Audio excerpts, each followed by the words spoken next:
Here with Barny Boatman.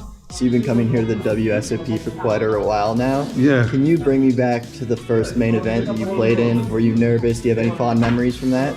Yeah, I've been playing for a minute, like you say, and I mean, the first time I came to Vegas was with my brother, and it wasn't even during the World Series, and we'd gone to New Orleans for the Mardi Gras, and we finished up here. We decided to tour the country, but our tour kind of ended at a cash game table at downtown, because we just got stuck into this game and we didn't leave until we bust completely and didn't even have enough money to get the car out of the car park. The second time I came during the World Series, but I'd won like a free roll with my local card room where I'd scored the most points in tournaments, and that free roll was a trip, but it wasn't an entry, and I didn't have the money to play the main event, but I kind of watched it and got a sense of the feel of it, and I was determined to come back. And finally, the following year, 1999, I came with a couple of $1,000 in my pocket, maybe not even that, and played a multi-table satellite, and I think a $200 entry, I think, and won the seat the night before the main event. And me and my French friend Pascal Parra, we went out celebrating at the Voodoo Lounge like we'd already won the World Championship, because we were in it. It was so exciting. But I finished up getting knocked out on day two by a guy that I used to play every day down at the Vic in London. So that was kind of disappointing. But then the year after that, I went into the money chip leader and bookie's favourite. And that was really exciting. And I kind of screwed up in one massive pot against Hassan Habib to lose my big chip lead. And then I hung on until the last two tables and finished up, I think, 15th. But I literally haven't missed a single one. I wouldn't miss. You know, you'd have to break both my legs and then, you know, and then blindfold me and spin me around 17 times.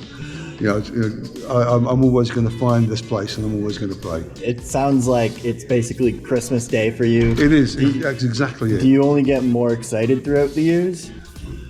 I mean, the first thing that happens, you get knocked out of the main event, and you go, I can't believe it's a year. It's a year before I can play that again, and that's an awful feeling. It's not just the fact that you're out of the greatest tournament in the world ever in the year, but it's how long you have to wait.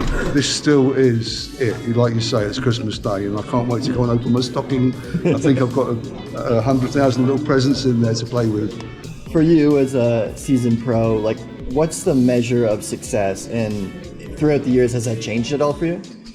I mean, the measure of my own success personally has been adapting and surviving. I think that's what I'm most proud of, mainly because I mean, it's not easy. You know, this game's all about adapting and reading the game, reading other people, watching the trends and the way that people play, and coming up with replies to those, you know. And I've survived in poker for 25 years or something like that,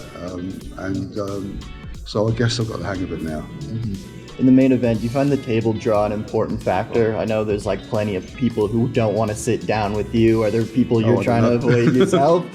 I mean, there's no point in trying to avoid them, is there? Because you can't control it, exactly. Except by what day you play, I suppose. And people say that the fourth day is the best day for the field, but like for me, the rests are more important and you can never anticipate. And last year, I got a great table draw, and it just went really badly for me anyway. So this year, the 4 OG members of the Hendon Mob, they're not in it. Can you recall the last time you all were, and do you have any fond memories from those days you can share? That I could share. I like that caveat. That I can remember would be a better. I guess the last time we definitely all played was when we were still with Full Tilt. So that's a few years ago now. And I think that most of us came most of the time for a few years after that. But I couldn't tell you for sure when we all last played.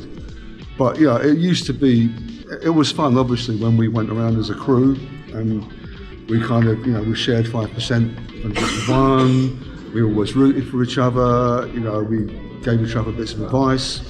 Ram usually just advised us to stay out of his way. How has your schedule been like these days? Like, is it like most people just filling it up? Are you losing your mind, or do you keep sanity?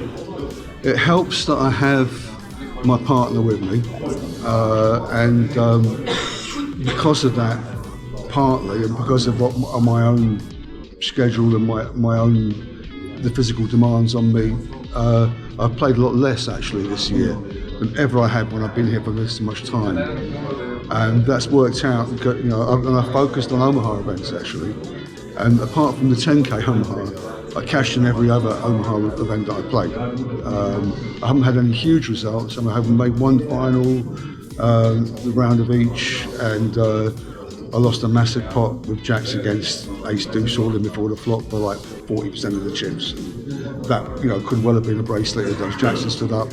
But I was very happy that with my play, and you know, I'm actually breaking level, which at this stage, when you're still in the main event, isn't bad. You know, there's every chance that I go home with a few dollars in my pocket. Well, Barney, thank you for your time. I appreciate it, and good luck of day 2 of the main event. Thank you.